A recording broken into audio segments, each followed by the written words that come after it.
Ki Ageng Pengging, murid Syekh Siti Jenar berkata, "Berapa lamakah saya mati di dunia ini? Masih lamakah saya hidup kelak? Saya tentu kembali hidup." Kata-kata tersebut membuat orang-orang terkejut. Tidak terkecuali Ki Patih dari Tembak yang pada waktu itu ada di hadapannya. Lalu ia berkata, "Bagaimana Ki Pengging ini? Kehidupan di dunia disebut mati. Kalau menemui ajal disebut hidup selamanya." Itu kata-kata yang keliru.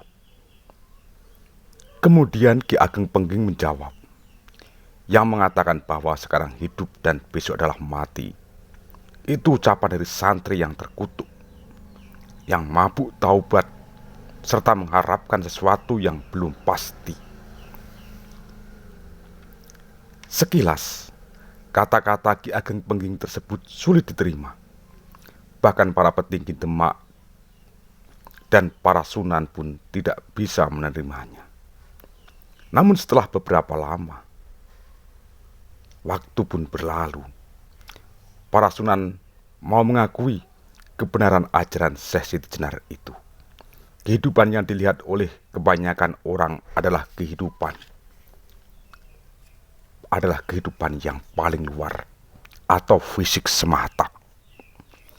Padahal fisik atau jasmani merupakan hijab penghalang untuk bertemu dengan Tuhan yang paling luar. Dan kebanyakan manusia tertipu oleh penampakan jasmani.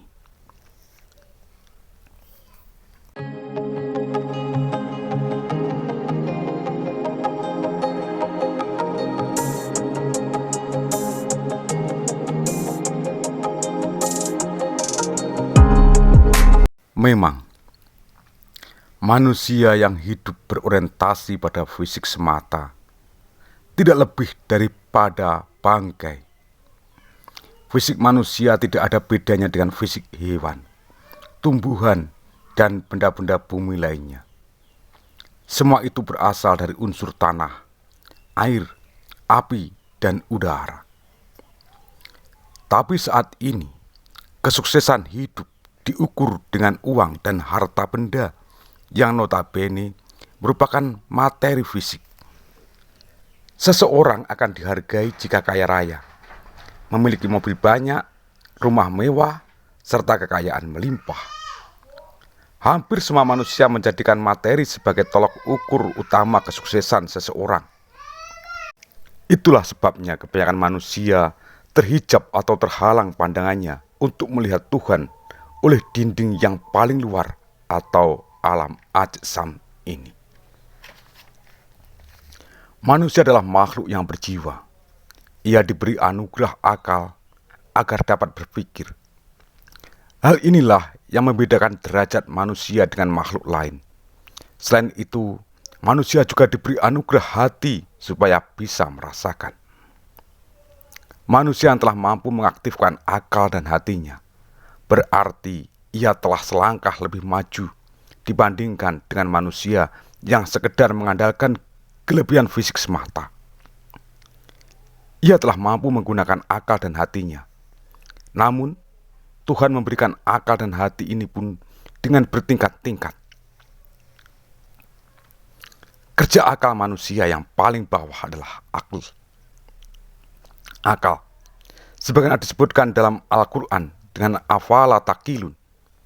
Kerja akal ini ialah memikirkan segala sesuatu yang bersifat kelaman. Dengan akal manusia akan menemukan kebenaran dan kesalahan, serta kebaikan dan keburukan dalam perspektif duniawi. Misalnya, teori-teori fisik, kebenaran fisika, kebenaran biologi, kebenaran kedokteran, dan sebagainya. Semua itu akan membawa kebaikan dan kemajuan hidup manusia secara jasmani, namun tidak menyentuh aspek rohaninya. Inilah yang banyak terjadi. Ujung-ujungnya kebanyakan manusia yang pandai menggunakan akal cenderung berorientasi pada kebendaan. Dengan kata lain, tujuan mereka adalah benda.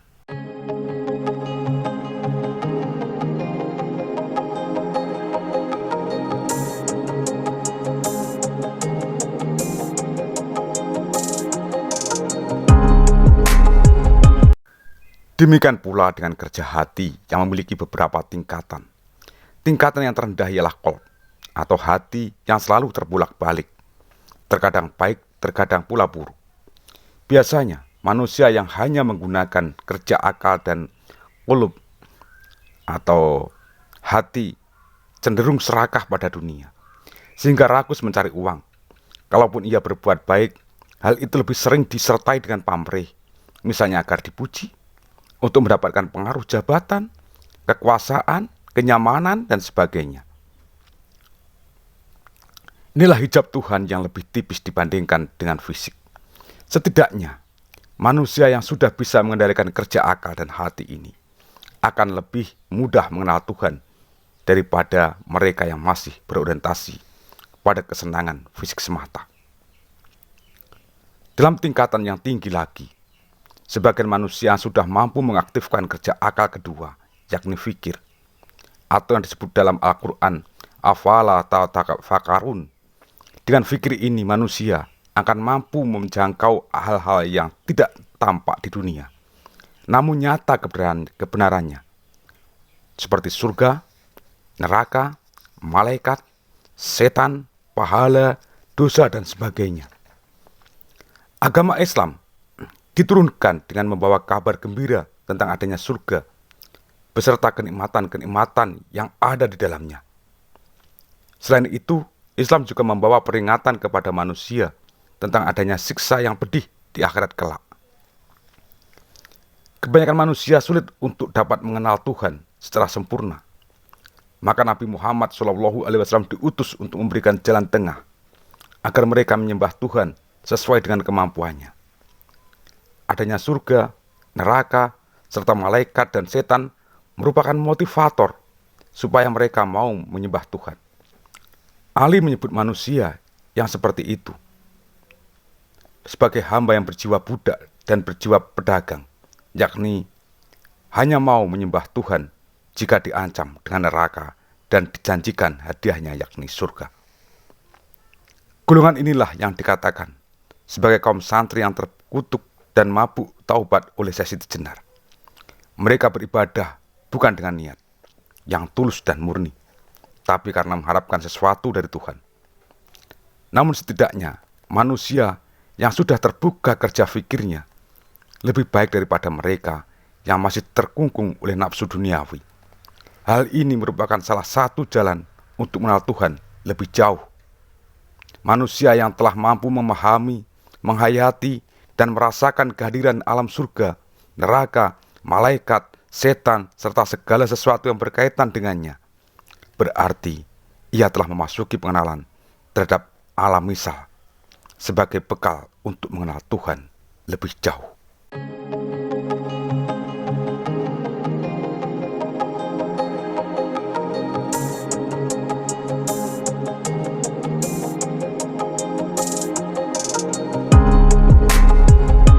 Dalam tingkatan selanjutnya manusia diharapkan bisa mengenal rohnya. Inilah nyawa yang membuat jasmani dan jiwa manusia hidup.